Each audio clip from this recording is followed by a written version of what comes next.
Well, thanks for resisting the temptation of going on the comfy seats in the theater and staying with me. I'm Julien Peelman. I've been working for JYRO for 15 years, and I'm in charge of research and development. Today, I would like to talk to you about lines, why they wear, how fast they wear, why they break, and how many jumps you can do with a line set.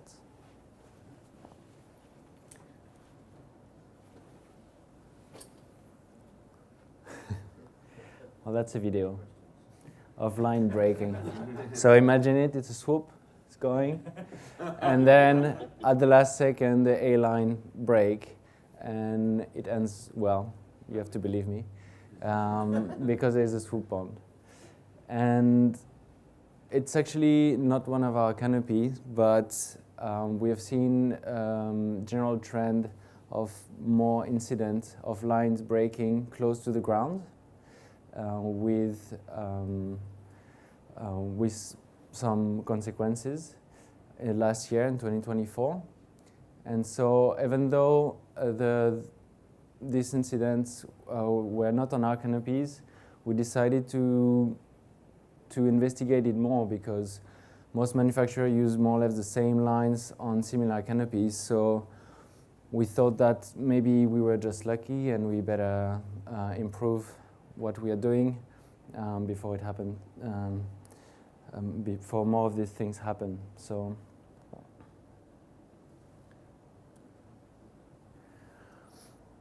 check your lines. It worked better with the video, but that's what we usually say as manufacturers or as riggers, or the responsibility is on the jumper. They need to check the lines. But as we can see with how many incidents are happening, we're asking people to check the lines, but they don't know what to look for, when to look for it, where to look. So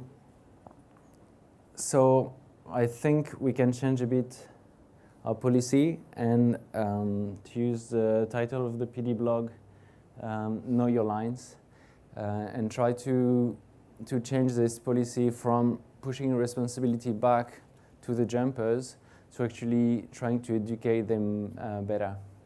So that's why I'm here today.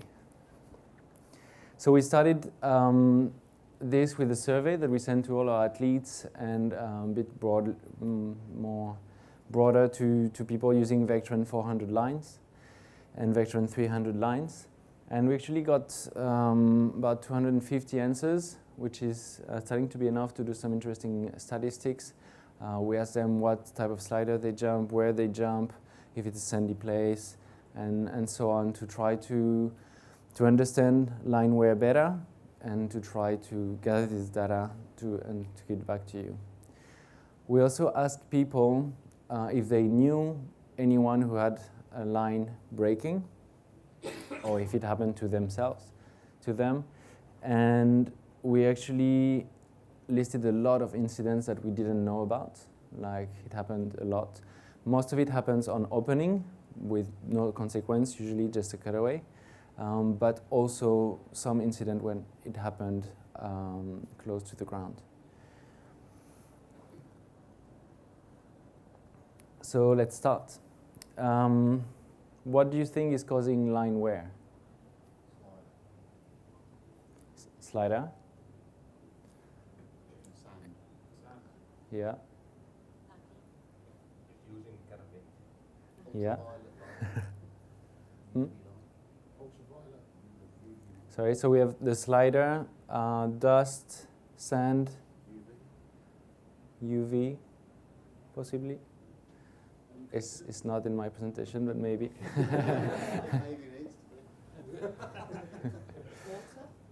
Water.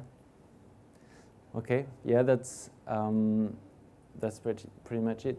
The main reason, as you can see on this video, is slider abrasion. So the grommets of the slider sliding along the lines.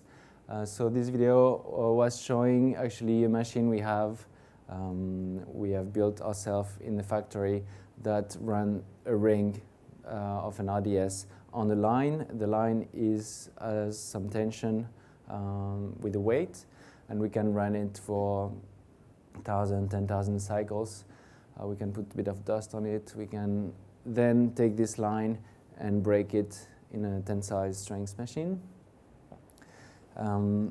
So with what we can do in the lab and also the survey I was telling you about, we've gathered some interesting data. So the main cause is abrasion from the grommets of the slider.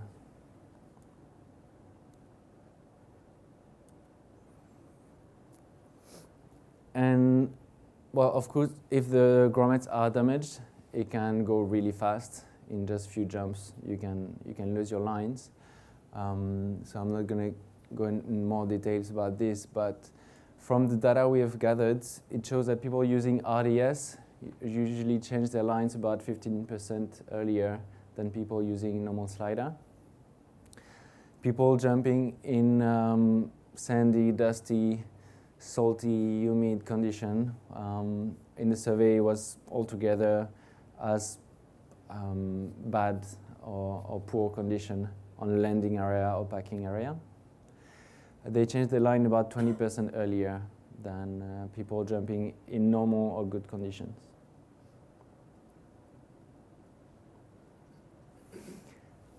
And those are the lines that are most affected by the grommet of the slider. So I represented here on the canopy side, but actually if you look at your soft links on each group is the most inside, the most outside lines of the group. So it's A1, the A4 on this one. This is for the front group. On the back there's C1 or D1 and C4, and also the brakes. So they are the line that are trying to spread and that are pushing the slider down. And so they are the one taking most of the friction of the slider. Then we have seen an effect of wing loading. You can see, so from here I'm focusing on Vectron 400. You can see on this data that people with a wing loading around 2.2 tend to change their line about 400 jumps with Vectron 400. And as you go up to wing loading above 3, it goes more around 250 jumps. So it seems to have an effect of wing loading. But doing more research and also doing survey on tandems, which are quite interesting because they have light wing loading but heavy weight, we realized that the factor is actually not wing loading but exit weight. Maybe there's a little bit of wing loading because canopies with a higher wing loading, they tend to open a little bit faster, and maybe the grommet is sliding faster. But we think that the real factor to look at is exit weight. So it also makes sense because on a layer 63, you have Vectron 400, and you have the same lines on a bigger canopy. So if you're a heavy pilot on a bigger canopy, at the same wing loading, someone with a smaller canopy, a light pilot, the lines are the same. So the factor is really the weight that you put on the lines. So I think this is an interesting thing. It seems to be that at each loading cycle, during the opening mainly, but it can be also during landing, a few fibers, few yarns are breaking in the lines, and over time, the load cycle alone, without on top of the abrasion of the grommets, is damaging the lines. And these are the lines that are heavily loaded during opening. So there are generally the lines that are bearing the load of the center cell, which tend to be inflated first and take a lot of wind directly from under, and also the brakes.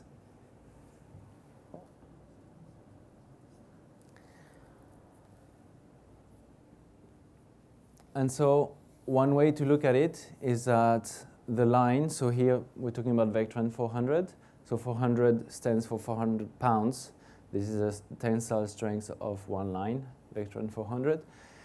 Starts here at 0 jump, and as the jumps are going, it loses about a little bit more than 1 pound of strength per jump. So I think this is an interesting data point, easy to remember. For each jump, you lose about 1 pound of tensile strength in your lines. It also works for Vectron 550 or 750. At least we have done enough work on the tandem, so I don't want to talk about it today. But it seems to be quite consistent for whatever lines you're using. And these pictures taken from PD website are showing the wear of the line. So you can see how it degrades. The yarns are breaking little by little. And actually, PD has a series of 3 blog articles called Know Your Line that is a bit broader. It doesn't say the same thing that I'm saying today. It's about different line types and so on. So it's a really good resource. But yeah, the yarns are breaking, and if you keep going, you have the full carrier, which are the groups of fibers in the lines that can break, and usually that's when you don't have much left in them. And we have seen that depending on different parameters, so mainly dust, how heavy you are, and so on, this what you lose on each jump is changing a little bit. It can be a bit less or a bit more than 1 pound per jump, and so it changes this slope. So that's about line wearing, but then when are the line actually breaking? Well, the line is breaking when it reaches, when it encounters a load that is equivalent to the residual strength it still has. So it can be during opening. So this is a graph of the deceleration during opening. You can see here the opening. It goes around 20 meters per second, so 2 Gs. So it means twice the weight. You need to add on top of this 1 G that we experience all the time due to gravity. So the lines actually taking 3 times the load of the pilot for 3-4 seconds. In this example, it can be different opening, different canopies, and so on. But also during landing, so this is a recording of a landing. You can see the turn rate going up while performing a high-performance landing. And here in pink, you see the G-force. So this is some of the 3 others. And you can see it goes about 2 Gs as well. So in this case, we have more load on the opening than on the landing. But in this graph that is backed up by absolutely no data, I wanted to show that the deployment is getting softer and softer. I was not jumping in the 80s, but I've heard the canopies were pretty intense on opening. And with each generation of canopies, and with people doing more jumps a day, the openings are getting softer and softer. On the other hand, we have the G-force during turn on high-performance landing that are going more and more intense, extreme.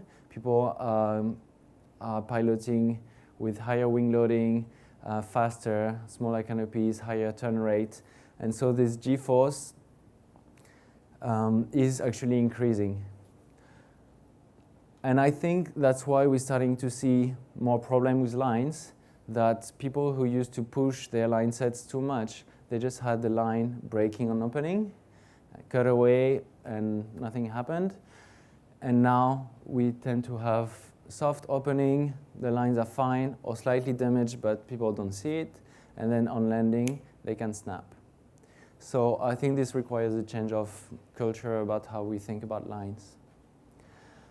Another effect is that there's more and more people jumping thinner lines, like Vectron 400. For everyday jump, they do 10 jumps a day. They jump all week in some drop zone. And so if you just postpone your reline 3-4 days, it's 40 jumps. And on these line types, it's not a good idea. Another aspect is that if you look at a fairly rectangular canopy like this Sapphire 3, I represented in yellow the part that is creating the lift, so the 25-30% on the leading edge. And that's, so the load is concentrated on the A line and then B lines as well, where A and B are then joined on the same lines, so that the front risers lines are taking most of the load. But if you look at a more, we say, elliptical or tapered, taper is a ratio between the chord at the center and the chord at the tip, so we say highly tapered canopy, such as a Leia, the load is much more concentrated at the center, simply because there's more surface, there's more fabric here for the same number of lines than here. So we estimate that the load on the center line is about 20% higher than if the canopy was rectangular and the load was spread more evenly. Also, it's a 7-cell. So a 7-cell has 8 loaded rib, 8 groups of line, as opposed to a 9-cell who has 10. And so mathematically, these lines are loaded 25% higher on a 7-cell. So these are things we don't tend to think about much about the lines, but if you start to add 25% plus 20%, these A lines are heavily loaded, much more than on previous generations of canopy. So we tend to have, during flight, a lot of loads on this line, A1, A2, the center and the front. If you then combine this with the lines that are taking most abrasion from the sliders and the line that are taking more load during the opening, you can see that A1 lines are accumulating everything.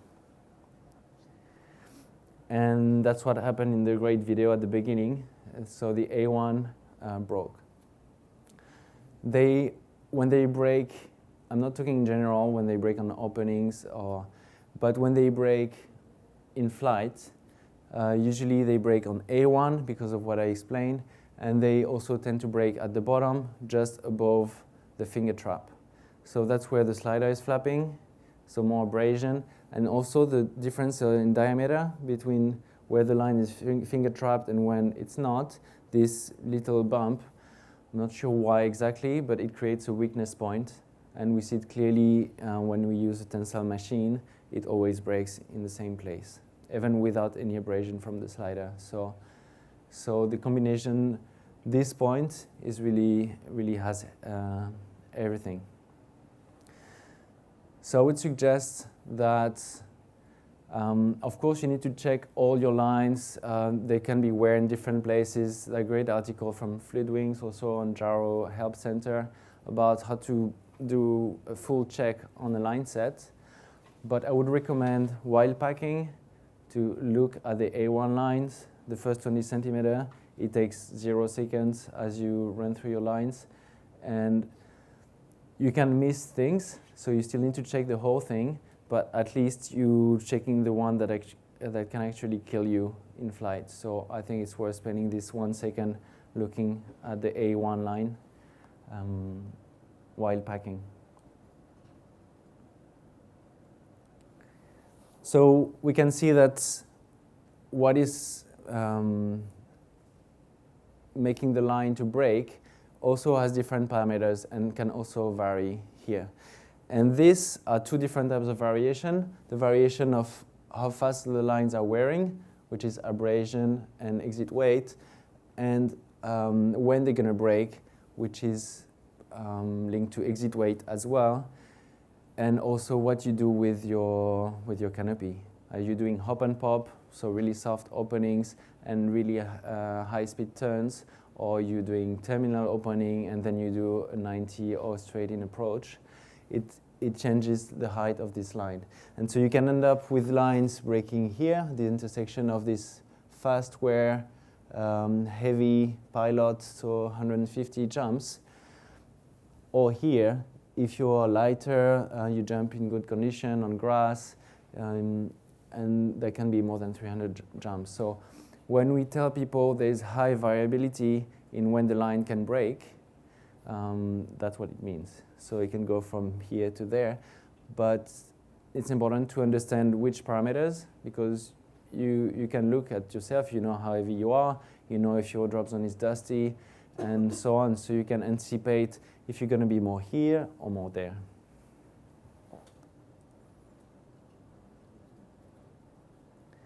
So I would like to propose a simple formula that maybe can help educate people about lines and how they wear.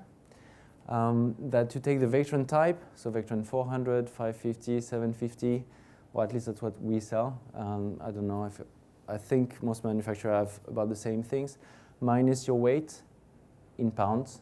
I'm not a great supporter of the imperial system, but it works great because Vectron is the number we know is in pounds. So if you use your weight in pounds, then you get a rough estimation of how many jumps you can get on a line set. So I think changing from you need to check your lines, we cannot tell you any number because we don't want any responsibility, to actually teaching this could make a difference. And it's not accurate. You should not start checking your line set one jump before the estimated jump. That's not the point. But I think most people can understand that. So for myself, I jump with Vectron 550. I'm 170 pounds. And so I can expect about 380 jumps on my line set. So that's good because maybe I thought it was 600. And so now I know that I should start checking them earlier or ask a rigger for help if I don't know what to look for. And what was this video about? That's your exit weight or your personal weight? It's my exit weight. Yeah. Yeah, this was one. It was a good one. It was. We also working. So imagine an Excel sheet, but really nice one. And we actually put all these criteria into some kind of line wear calculator. So we're still working on it, but we're pretty happy with the results. And so if you jump an RDS, what's your exit weight? What type of canopy? Is it highly tapered or not? And so on. And it gives you an estimated jump number, when you need to start checking your lines, how often. And so I hope we're going to make an online version soon that everybody can use. Or an app, yeah.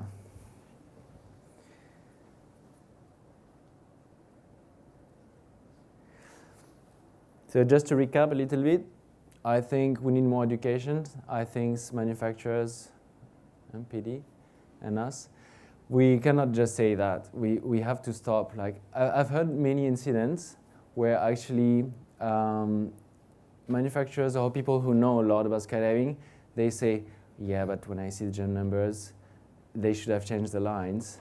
And then when they are asked, but how many jumps can I do on this line set, they say they don't know.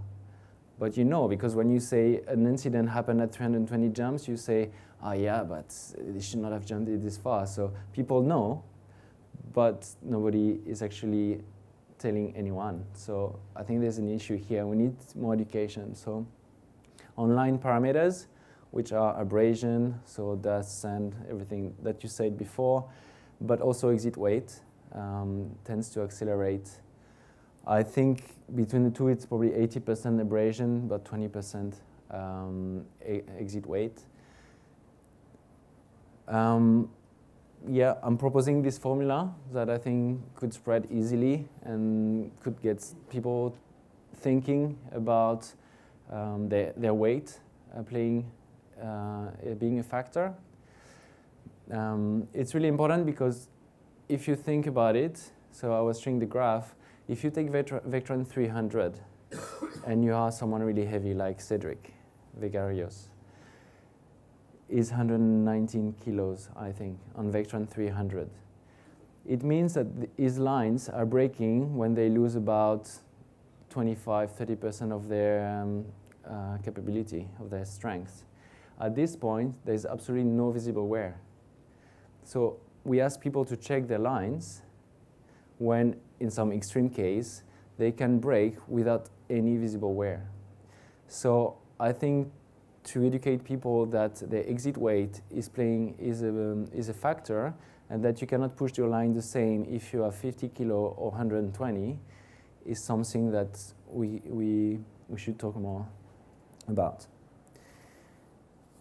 Then I think do a proper check of your lines as is recommended, but check the bottom of your A1 line if you're jumping this type of canopy, this type of lines, I think at every packing, so you don't miss it. And at JYRO, we're going to release line sets on Vectron 400 and Vectron 300 that have simply thicker A1 lines. It's not going to extend the life of the line set, but what we want to make sure is that the C1 line are going to break first on deployment instead of A1 on landing. So it's a simple change. It doesn't change much for the jumpers, but we actually started to think about reinforcing A1 and C1 because they're the first to break. Or Martin, you were telling me that you're changing your C1 lines because they are the first one to break.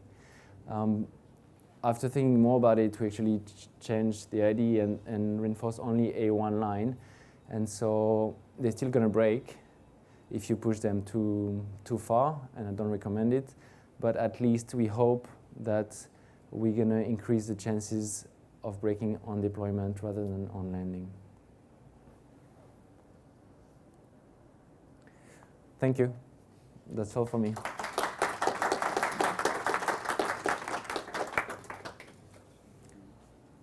Any questions? Is it on? Yeah.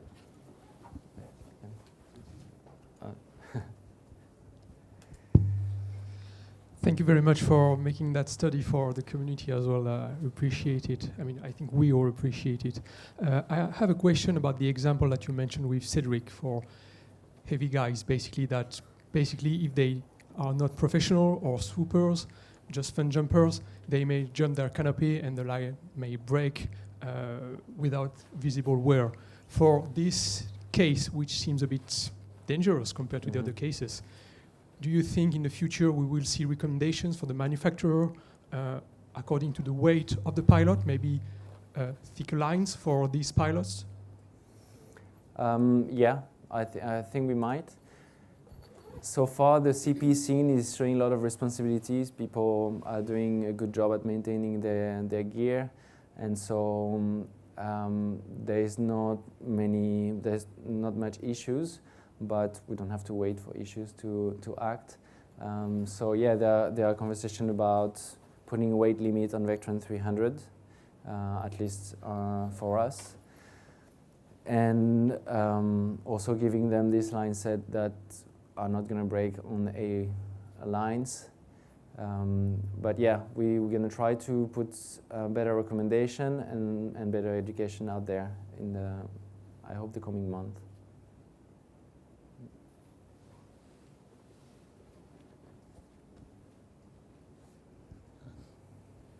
So, have you looked at the effect of how long the slider is flapping around? Because that seems like anecdotally, whatever, the first thing you should do is grab it and stabilize it. Because if you've got the RDS on, it increases by whatever, 25%. But the RDS is just adding more pull. So it's pulling the thing around.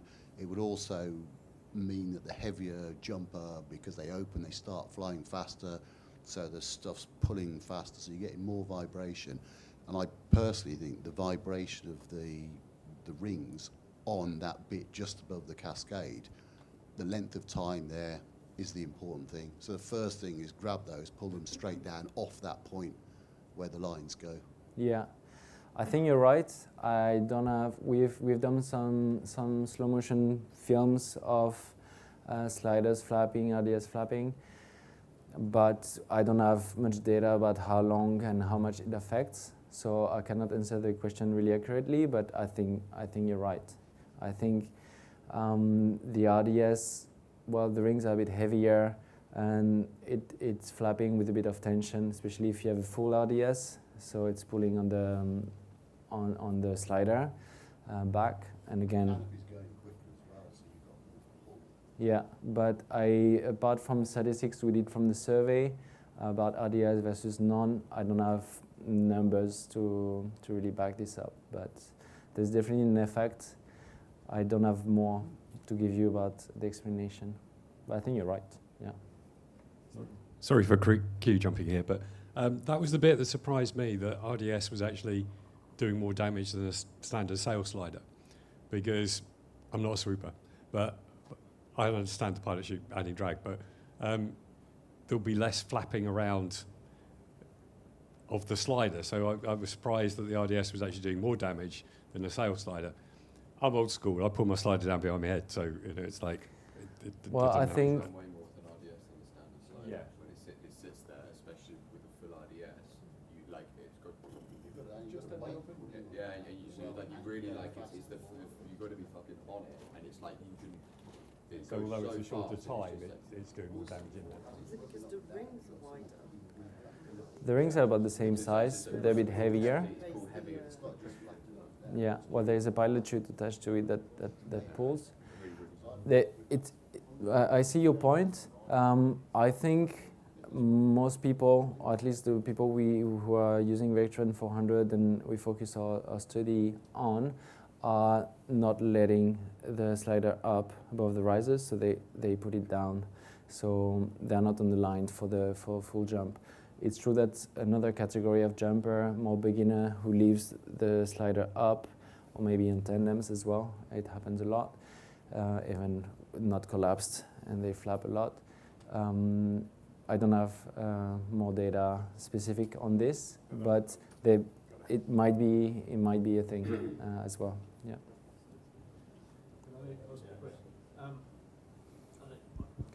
No, but they need for the recording. So. Okay.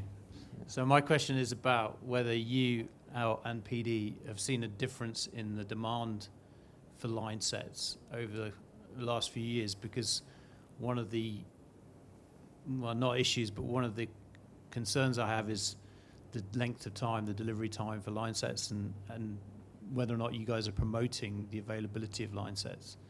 And that's always struck me as one of the reluctance or one of the difficulties you have in terms of maintaining your kit.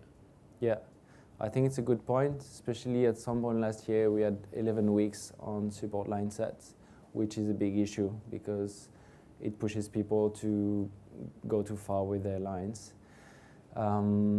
We're back at 3 weeks now, and it's much more adequate, yeah. I'd say. I would like to comment on that because it's a valid point, but it's also if you, jumping canopies that highly loaded, and in some environments, if you have a spare line set, I mean, they're gonna wear out, there's a delivery time. You're not gonna say, oh, they're worn out, let's order it now, have one. Mm-hmm.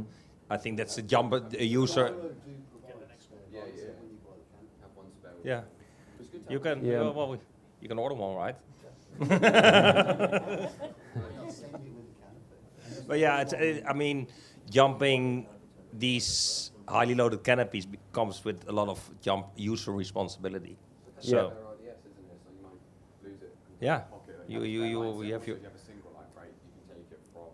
It's just like something like that, a line set, and then when that goes on, I order a new, but it's always sat. That's yeah.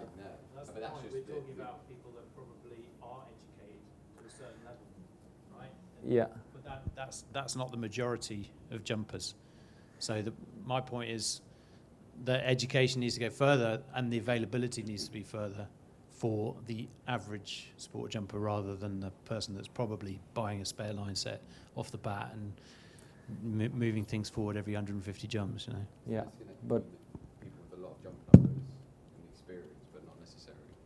So yeah, difference between a lot of jump numbers versus actual kind of knowledge in it. People can get onto highly loaded canopies really, really, really fast and not have a clue what it's made of, and that's where you've struggled with it.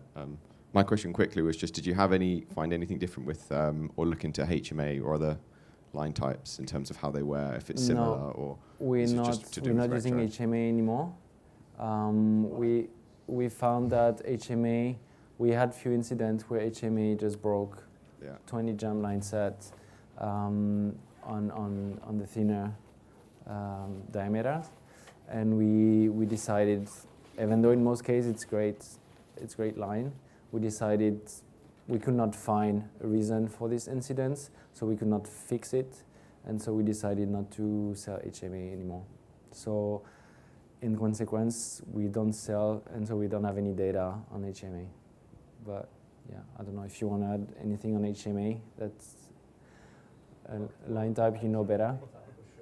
No, we don't have the data, but for sure the thing with HMA is you cannot see the wear. You can, I mean, no matter how good or bad the line looks, the wear in HMA is on the inside. So only if you put it under a microscope and start examining. But obviously we asked questions after the line breaking incidents to our engineering department, and they said like, yeah, it doesn't matter how they look. It's just you cannot. You have to keep log. You have to be very good keeping track of your jump numbers and any maybe out of the ordinary things happening. Just you have to store all the experiences so to be aware. But it's HMA you cannot. So it means you need to have an idea of the jump number you can expect. Yeah, I mean you should. I think it's always wise to kind of keep track of the number of jumps you put on your line set. But definitely HMA is just it's like when they say whatever a manufacturer or your drop zone or your rigger, check your line. So people do it's a visible kind of interpretation of the competition. But with HMA it doesn't say much. Just as a quick thought, how simple do you think it would be to produce a line tester? Something you could have at a drop zone that you could like wind the top of your line around the top and on the bottom, and you could see if your line strength was supposed to be 300 pounds or whatever, you could set it to 200 or 150 pounds, whatever that you felt the parameter was. It could be really simple. Yeah. But the problem is that if you have a line that is almost at the point of breaking, you're going to make it weaker, but it's not going to break in the machine. They have the same issue with testing fabric, like struggling to find the right procedure, because imagine you have a line that's going to break at 200 pounds. You test it at 150 pounds, doesn't break, then you go jump with it, but actually during the test you damaged it. Because you could just keep testing it and keep testing it. Yeah. So, but it could be an answer. I don't know. Maybe some people who are more used to materials, professional working with materials, may have ideas. Maybe there's something in aeronautics that how they test things to see when they're gonna break without actually breaking them. There might be something there, but I personally couldn't find a good suggestion on this because of that. And same with the fabric. Fabric is getting weaker and weaker as you go. And at some point, I think for reserve, there's a test that was, there was a norm, a rule about a pulling test. I don't remember what the strengths. And they started to do this on mains in some places. But the weight was really high, the tension was really high, and they were just breaking all the canopies of the drop zone, grounding everyone. And so they stopped, and now in France, they've tried to come up with a new rule with a lower weight for mains that is still much higher to what you actually need during the jump. But the same, if you're really close and you actually start damaging it, but don't break it, and then I don't know how to deal with this particular issue. Yeah. Sorry, I've been waiting for this one. Sorry, I didn't see you. For a while. No, but it's good because we heard about less educated people or people with less experience. I have no shame in saying I'm one of them. Just about 400 jumps, very average canopy, exit weight. I've changed canopy twice, and I found myself having to change the line set twice. When you buy the canopy? Yeah, when buying the canopy. And it's really interesting because, well, we've heard a lot about the Vectron lines, but we all know out there are canopies with a wide variety of different line sets.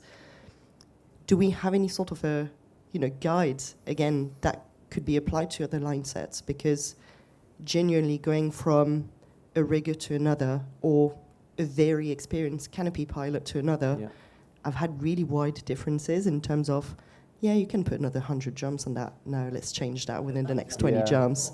And it's just, even on some line sets, as you said, visually, you can't see. Well, so we have not that much experience with other types because we stopped doing them a while ago. So correct me if I'm wrong, but I think Spectra, the really white type of line, bright white, it almost doesn't wear. You could use it forever, except it changes size. Some lines shrink, some actually stretch, and you end up with shitty openings. So usually you need to change your lines when you have shitty openings, and when you get your lines measured, then it doesn't fit, it doesn't work. So it's a less dangerous way, and that's what I can say about Spectra. HMA, we've covered it a little bit. I don't know, I don't have data to see if this kind of formula could work. There are set guidelines for manufacturers on what is an acceptable amount of trim loss. On Spectra, the difference, That from the big thick one, that'll stretch over time. Spectra will shrink, but then there's guides on what is like an acceptable amount. So in riggers are like, you might do 100 jumps because it's within tolerance, but then that's just a guide. One rig might go, I'm happy to say I'll go right up to the maximum. Like I'll go 6 inches, I'm happy to do that. Another one might be a little more conservative. I would prefer to stay at the midpoint of that tolerance. So you will find variations, but there's always going to be a maximum guideline, but the most what you know. I mean, when we everyone dropped Jackwell lines, nobody changed the line set, It's like there was, you asked the manufacturer of line set, they went, what? It's like, okay, we'll make some, but it's like it wasn't a thing. And it was only with Spectra shrinking, and that came as a bit of a surprise to quite a lot of people, that line sets became a thing. And then we realised with HMA and Vectra, seeing where is very difficult. So and now line sets are manufactured to the millimeter, and actually the change of trim or Spectra is totally unacceptable on smaller and most modern canopies. But unfortunately, because it lasts forever. Hey. So just interested, we didn't get to see the video of the machine that you use to test your lines. Just interested whether you take each line roll, each batch of line that's delivered to JYRO, and you test each roll for braking strength, or whether you just do one-off tests across the board with that line type, and then you've done your test. Does that make sense? Like, is the test repeated for each roll of line? So one line not is done? Each roll not, but each lot we receive. Okay. We do, I can't remember exactly, but we do a few tests on the whole lot. So when you do your test, again, I'm trying to visualize the machine, do you use a full A-line length for your test to take into account the stretch that you would have from an A-line compared to making a short version of that line where the stretch would be different? So it wouldn't be the same. Like if you had, let's say that your A-line is 8.5 feet, and then you make one which is 2.5 feet as your test line, that's not going to give you the same result as a line which can stretch because it's large. Stretch, but the machine I did not show you is actually wearing the line with the ring. Right. And then we put it in the machine that is actually this big, so you cannot put bigger lines. Okay, but do you think that's giving a precise reading? Yeah, I think the stretch is in percentage of the lengths you have. Okay. And I do think I do think it's representative of the full line. I don't see any reason why. Yeah. Change that over time. If it's longer, there might be a weaker point, but the percentage is the same. Stretches. Yeah. But if it's longer, there'd be more stretch, more shock absorption in the line on openings over a longer period of time, if that makes sense. So if you take into account an opening, the line is longer, there's more weave in that line. It's going to take more the that's going tensile to shock absorb more than tests we're doing are not about the cycling. it's just about the it's riser, about braking. just about So the ring. what we do most is that you take some line, you put it in the wearing machine, and you run 10,000 cycles, and then we put it in the tensile strength machine, and we break it, and we see, okay, this was Vectron 400 from the same lot, so it's a minimum 400. Usually it's the real strength is 450, 480.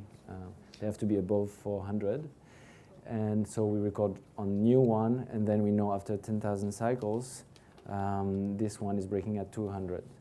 Then we can do another one with a bit of dust to check the difference and so on. But So do you just do a 10,000 cycle run, or do you do different runs? So 500 cycles, 1,000 cycles, 2,000 cycles. So you have the build up of. So we started by breakage doing across the that. range. We started by doing that, but the real point is then to match it with reality. We cannot tell people this one is working for 10,000 cycles in a machine. It doesn't help anyone. So, No, because no one's going to put 10,000 jumps on a set of lines. No. But no, that's what I'm saying. You but build then that data. you take old line sets from our prototypes or from anyone jumping. We get the line set back, and then we break it, and we see that, okay, the tensile strength of this one with 300 jump is about the same as 10,000 cycles. Gotcha. And it's not accurate. You need to average it over different tests, but that's what we do. Hi, I've got a lot of experience with tandems, and a common fail point on the Sigma system and also the Next system is at the finger trap point, same as the A-line failure point that you're talking about. And there is a way around that, especially if you're talking about a fail-safe A-line, which is not to finish the finger trap, it's actually to run it the whole length of the line. Mm-hmm. And then you've got the same diameter on the line, the full length of the line. And that works. That will double at least double the time that line will live for.